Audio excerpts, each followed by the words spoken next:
Welcome to our channel. Today we how to install Modalyst product import into Shopify store, beginner guide step by step clearly. First, open your web browser and navigate to the Shopify website. Log into your existing Shopify account or create a new one if you don't have one yet. Once you're on your Shopify dashboard, look for the Apps section in the left-hand menu. Click on Apps to open the App Management area. Next, click on the Visit Shopify App Store button.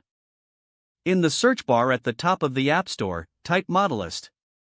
Press the Enter key to view the search results. Find the Modalyst app in the list and click on it. On the Modalyst app page, click the Add App button. You will be prompted to log into your Shopify account again for authorization. After logging in, click the Install App button to proceed. Once the installation is complete, you will be redirected to the Modalyst dashboard. Here, you can create an account with Modalyst if you do not have one already. Fill in the required information to set up your Modalyst account. After your account is created, you will see the Modalyst product catalog. Browse through the various products available for import. Once you find a product you like, click on it for more details. You can select product variants if applicable. To add the product to your store, click the Add to Shopify button. Next, customize the product details if necessary, such as title, description, and pricing.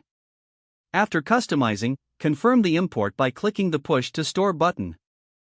Once the product is pushed to your store, go back to your Shopify dashboard.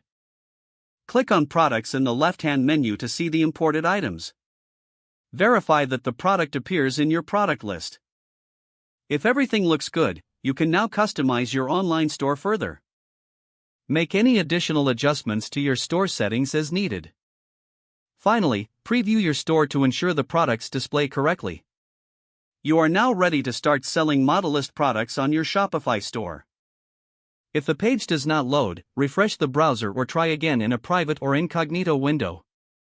Don't forget to like this video and subscribe to our channel for more step-by-step tech guides.